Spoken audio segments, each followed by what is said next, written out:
Hello guys, അസ്സലാമു അലൈക്കും. അപ്പം എന്തൊക്കെ വർത്തമാനം? എല്ലാവർക്കും സുഖമെന്ന് വിചാരിക്കുന്നു. ഇപ്പോൾ ഇതാ യൂട്യൂബ് തുറന്നാലും ഫേസ്ബുക്ക് തുറന്നാലും കാണാനിടയാകുന്നത് കുഞ്ഞു മോൻ്റെ മുഖമാണ് കേട്ടോ. 1.5 വയസ്സേ ഉള്ളൂ അല്ലേ. ആ ജണ്ടാനച്ചന് പറഞ്ഞ ആ പിശാജ് ഉണ്ടല്ലോ, അവനുണ്ടല്ലോ, എത്ര ക്രൂരനാണ് അല്ലേ. മൃഗങ്ങൾ കൂടി പിന്നെ അവനെൻ്റെ സ്വന്തം കുഞ്ഞുങ്ങളോട് എത്ര സ്നേഹം കെയറിങ്ങും കാര്യങ്ങളും ഉണ്ടാവും അല്ലേ.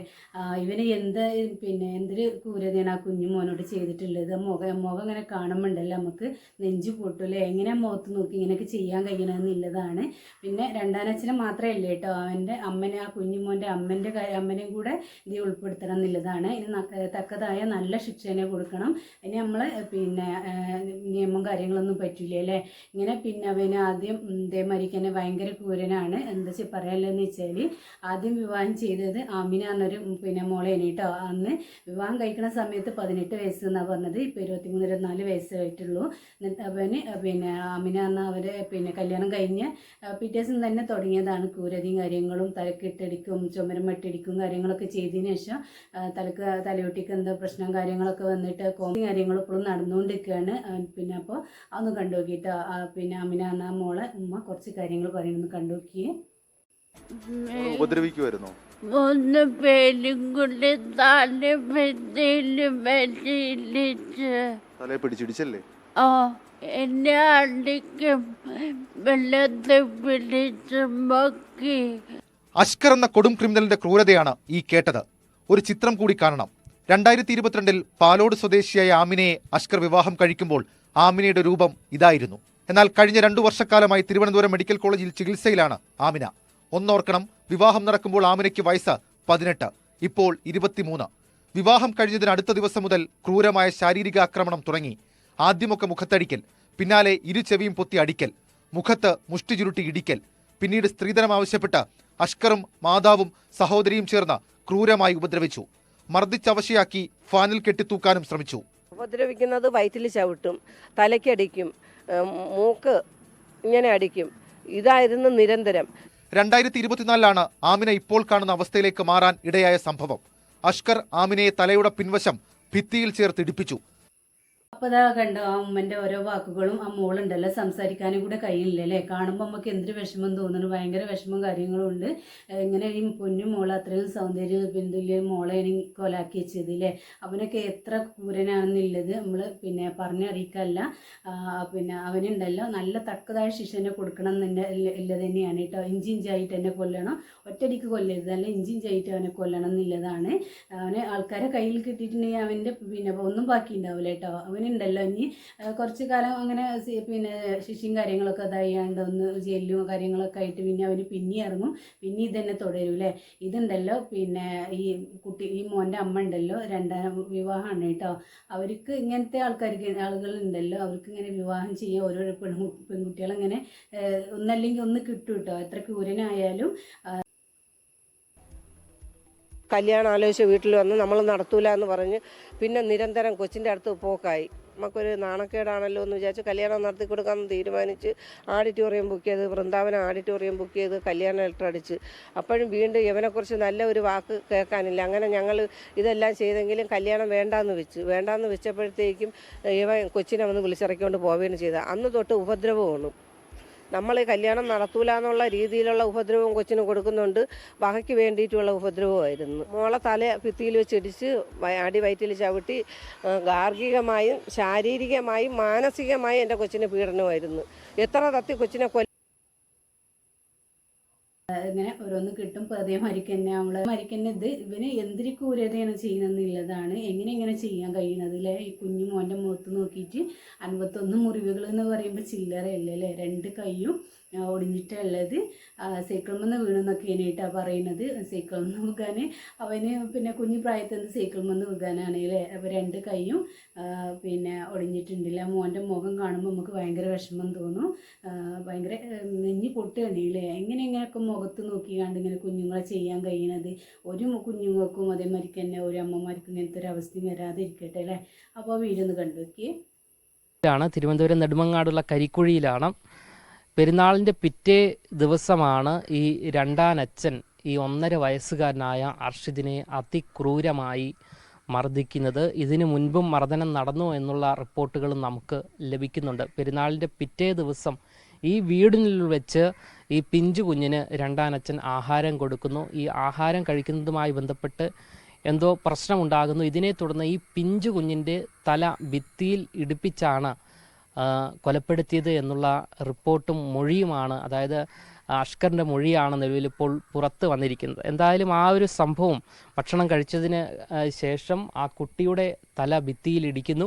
അതിനുശേഷം ആ കുട്ടിയുടെ ബോധം പോകുന്നു. ആന്തരിക രക്തസ്രാവം മൂലമാണ് ഇത്തരത്തിൽ മരണം സംഭവിച്ചത് എന്നാണ് നമുക്ക് മനസ്സിലാക്കാൻ സാധിക്കുന്നത്. ഈ വഴിയിലൂടെയാണ് അഷ്കർ പിന്നീട് ഈ 1.5 വയസ്സുകാരനെ എടുത്തുകൊണ്ട് ഓടുന്നത്. ഈ സംഭവം നേരിൽ കണ്ട കുറേ ആൾക്കാരുണ്ട്. അഷ്കർ മറ്റാരോടും മിണ്ടാതെയാണ് അദ്ദേഹം തൊട്ടടുത്തുള്ള ആശുപത്രിയിലേക്ക് ഈ പിഞ്ചു കുഞ്ഞിനെ കൊണ്ടുപോകുന്നത്. അപ്പോഴേക്കും ആന്തരിക ഓടണം കണ്ട് ഓടി ഇവിടെ വന്നപ്പോൾ വണ്ടി വന്ന് വണ്ടിക്കകത്ത് വണ്ടി ഡോർ തുറന്ന് കൊച്ചിനെയും കൊണ്ടുപോയി അങ്ങ് കയറി പോയി. ഇവിടെ അടുത്ത ആശുപത്രിയിൽ ചെന്നും പറഞ്ഞ് അത് മരിച്ചു പോയെന്ന് പറഞ്ഞു. അപ്പോൾ ഇതിൻ്റെ നിലപാട് കണ്ടപ്പോൾ നമുക്ക് സംശയം തോന്നി. അന്നേരം ഇവിടേക്ക് ഇവൻ പറഞ്ഞത് ചോറ് തൊണ്ടേ കുരുങ്ങിയെന്ന്. അപ്പം നമ്മൾ വിചാരിച്ച് പെരുന്നാളിൻ്റെ പിറ്റേ ദിവസമല്ലേ ഇവൻ വലിയ കഷ്ണം ഇറച്ചി എന്തോ കൊടുത്തിട്ടുണ്ട്. അപ്പോൾ ഞങ്ങൾ കേട്ടില്ല, ഏതാണ് കേട്ടോ കുഞ്ഞിൻ്റെ അവസ്ഥ. 51 മുറിവുകൾ എന്നൊക്കെ പറയുമ്പോൾ എത്രത്തോളം വേദന സഹിച്ചിട്ടാണെങ്കിലേ അവന് പിന്നെ യാത്രയായിട്ടുണ്ടാവുക. കുഞ്ഞിനെയൊക്കെ കൊന്ന് കുഴിച്ച് മൂടി കൊല്ലാനുള്ള മാനസിക ഉണ്ടല്ലോ അവസ്ഥ ഉണ്ടല്ലോ. അവനൊക്കെ സമ്മതിക്കണമല്ലേ. അവനൊക്കെ പിന്നെ മനുഷ്യരെ കൂട്ടത്തിൽ പെടുത്താൻ പറ്റില്ല, മൃഗങ്ങൾക്കും കൂടെ അവന് പിന്നെ കൂട്ടത്തിൽ കൂടെ പെടുത്താൻ പറ്റാത്തൊരു പിശാച് തന്നെയാണ് കേട്ടോ അവന്. ഇങ്ങനെയൊക്കെ ചെയ്യാൻ കഴിയണത് അല്ലേ. നമ്മളിപ്പോൾ ഉമ്മമാർ ഉമ്മയൊക്കെ ആണെങ്കിലും വിവാഹം ചെയ്ത് കൊടുക്കുമ്പോൾ ഉണ്ടല്ലോ ഭയങ്കര ഹാപ്പി ആയിരിക്കും. എൻ്റെ മോള് നല്ല സുരക്ഷിതമായിരിക്കും, നല്ലതിലായിരിക്കും, വിവാഹം കഴിഞ്ഞ് നല്ല ജീവിതമായിരിക്കും എന്നൊക്കെ കരുതിയാണ്ട് നമ്മൾ വിവാഹം കഴിച്ചു കൊടുക്കണേ അല്ലേ. പക്ഷേ വിവാഹം ചെയ്ത് ചെല്ലിനടുത്ത് ഇങ്ങനത്തെ ഓരോ പ്രശ്നങ്ങളും മക്കളെ പിന്നെ വേറെ കോലത്തിലാണല്ലേ ഉണ്ടാവുക. അപ്പോൾ സ്ത്രീധനത്തിൻ്റെ പേരിലാണെങ്കിലും പിന്നെ അമ്മായിമ്മ അതേമാതിരി നാത്തൂൻ അങ്ങനത്തെ പ്രശ്നങ്ങളും കാര്യങ്ങളും ഹസ്ബൻഡിൻ്റെ കുറേ കുടിച്ചിട്ടും അങ്ങനത്തെ കുറേ പ്രശ്നങ്ങളൊക്കെ ആയിട്ട് എത്രയോ പെൺകുട്ടികളുടെ ജീവിതം അങ്ങനെ പോകുന്നുണ്ടല്ലേ. അതേമാതിരിക്ക് തന്നെ ഇത്രയും പിന്നെ 18 വയസ്സിൽ തുടങ്ങി 24 വയസ്സായിട്ടുണ്ട് മൂക്കെന്നാ പറഞ്ഞത്. ആ അവസ്ഥ കണ്ടല്ലേ. മോള് സംസാരിക്കാനും കൂടെ ശരിക്കും കഴിയില്ല. നല്ല സുന്ദരിയായിട്ടുള്ളൊരു ഒരു മോളാണല്ലോ അത്. ഇത്രയും അവനാക്കി തീർത്തിട്ടുണ്ട്. ഈ ശാപൊക്കെ അവനെ എവിടെ കൊണ്ടുപോയി അനുഭവിച്ച് അറിഞ്ഞിട്ടേ അവന് മരിക്കുള്ളൂ എന്ന് ഉറപ്പാണ്. എന്തായാലും അവന് ഇനി പുറം ലോകം കാണാതൊക്കെ അല്ലേ അവസ്ഥ ഉണ്ടാവട്ടെ എന്ന് പ്രാർത്ഥിക്കട്ടെ നമുക്ക് എല്ലാവർക്കും. അപ്പോൾ അത്രയും ചെയ്തു വെച്ചിട്ട് അവന് എന്തൊരു ഇതിലാണല്ലേ. മൃഗങ്ങൾക്കൂടെ അവരുടെ കുഞ്ഞുങ്ങളോട് നല്ല സ്നേഹം കെയറിങ് കാര്യങ്ങളൊക്കെ ഉണ്ടാവും. അത് അതിലൊന്നും പെടുത്താൻ പറ്റാത്തൊരു പിശാച് തന്നെയാണ്. അവൻ്റെ മുഖം കണ്ടാൽ തന്നെ അറിയാലേ അവൻ ഇങ്ങനത്തെ ഒരു അവസ്ഥയിലും കാര്യങ്ങൾക്കുള്ളൊരു പിന്നെ ഒരു തന്നെയാണ്. ഒരു കൂസലും ഇല്ലല്ലേ അമ്മക്കാണെങ്കിലും. അമ്മ കൂടെ അതിന് കൂട്ടുന്നിട്ടാണല്ലോ ഈ കുഞ്ഞുമോൻ ഇങ്ങനെ പ്രശ്നം കാര്യങ്ങളൊക്കെ ആയത്. പിന്നെ ആ മോൻ്റെ കുഞ്ഞുമോനുണ്ടല്ലോ അമ്മമ്മ കുറച്ച് കാര്യങ്ങൾ പറയുന്നുണ്ട്, കേട്ടോക്കിയേ. ശരീരം മൊത്തം പാടും മോർക്കും. അപ്പം ഞങ്ങൾക്ക് 2 മക്കളും നഷ്ടപ്പെട്ടു. മോള് വരച്ചിട്ട് 9 വർഷം. നമ്മൾ അപ്പീനെ അമ്മക്ക് തരാമെന്നു അഖില പറഞ്ഞെന്നു. അങ്ങനെ പ്രതീക്ഷിച്ച് എല്ലാം കൊതി ഇനി എന്തിനു ജീവിക്കണം മോളെ പറ. ഓരോ കുട്ടികളെ കാണുമ്പോഴും എനിക്ക് അപ്പിയുണ്ട്. എന്റെ പിന്നെ പോലും എനിക്ക് തൊടാൻ പറ്റും. ഒരമ്മയ്ക്ക്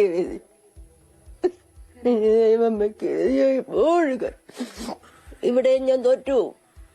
എന്റെ അപ്പിക്ക് നീതി കിട്ടൂല. എന്റെ അപ്പിനെ ഈ വിറ്റം തൊട്ടിട്ടുണ്ടോ എനിക്ക് ഞാൻ വളർത്തേന്. എടുത്ത് വളർത്തേന് എന്റെ അപ്പിള് പോകുമ്പോ ഞാനമ്മല്ലേ. എനിക്ക് സംശയം എന്ന് പറഞ്ഞാൽ അഷ്കർ തന്നെയാണ്. കാരണം അതുവരെ എൻ്റെ വീട്ടിൽ നിൽക്കുമ്പോൾ കുഞ്ഞിന് ഒരു ഉപദ്രവം ഉണ്ടായിരുന്നില്ല. അപ്പോൾ കുഞ്ഞിനെ ഞങ്ങളെ കാണാനോ ഒന്നിനും അനുവദിച്ചിരുന്നുമില്ല. ഒരുപക്ഷെ ഒരു മനസാക്ഷി ഉണ്ടായിരുന്ന ഒരു വ്യക്തിയാണെങ്കിൽ ആ സ്റ്റേഷനിൽ അന്ന് കൊണ്ടുവരുമ്പോൾ 2 കൈയും ഒടിഞ്ഞ ഒരു കുട്ടിയെ എന്നെ ഒന്ന് കാണാനെങ്കിലും അനുവദിക്കുമായിരുന്നു. സൈലന്റ് കില്ലർ തന്നെയാണ്, നിയമത്തിന്റെ മുന്നിൽ അത് തെളിയിക്കുക. അവൾക്ക് അറിവുണ്ടായിരുന്നു, അതുകൊണ്ടാണല്ലോ അവള് സൈഡ് നിന്നത്. ഒരു പ്രാവശ്യമെങ്കിലും കുഞ്ഞിനെ ദ്രോഹിക്കുന്നത് അവൾ കണ്ടെങ്കിൽ അവൾ എന്തുകൊണ്ട് എന്നെ കുഞ്ഞിനെ തിരിച്ചു തന്നില്ല?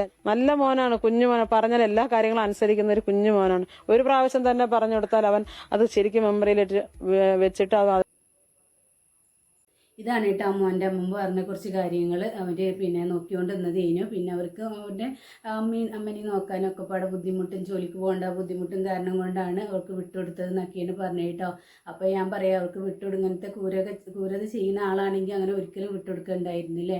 എങ്ങനെയും അതിനെ നോക്കി വളർത്തി കൊണ്ടുവന്നാൽ മതിയെന്നു. പിന്നെ മോനുണ്ടല്ലോ എത്ര ഭയന്നിട്ടുണ്ടാവില്ലേ, എത്ര പിന്നെ വേദനയും കാര്യങ്ങളൊക്കെ സഹിച്ചും ഇതായിട്ടായിരിക്കും അവന് കടന്നു പോയിട്ടുണ്ടാവില്ലേ. നമുക്ക് പോയിക്കല്ലതേ ഉള്ളൂ. ആ കുഞ്ഞു ശരീരത്തിൽ എത്ര വേദന അനുഭവിച്ചിട്ടുണ്ടാവും പഠിച്ച റബ്ബ്. ഒരു കുഞ്ഞുങ്ങൾക്കാണെങ്കിലും ഒരു പിന്നെ വിവാഹം കഴിച്ചൊരു മക്കൾക്കാണെങ്കിലും ഇങ്ങനത്തെ ഒരു അവസ്ഥയും വരാതിരിക്കട്ടെ. പിന്നെ ഒരു കാര്യം എന്താണെന്ന് വെച്ചാൽ നമ്മളെ ചാനൽ യൂട്യൂബിലൊക്കെ കാണണമെന്ന് വെച്ചെങ്കിൽ ഒന്ന് സബ്സ്ക്രൈബ് ചെയ്ത് സപ്പോർട്ട് ചെയ്യുക കേട്ടോ. പിന്നെ ഫേസ്ബുക്കിലാണെങ്കിൽ ഫോളോ ചെയ്യുക. അത്രയേ ഉള്ളൂ കേട്ടോ. അടുത്ത വീഡിയോ പിന്നെ എല്ലാ കൂട്ടുകാരോടും അസ്സലാമു അലൈക്കും.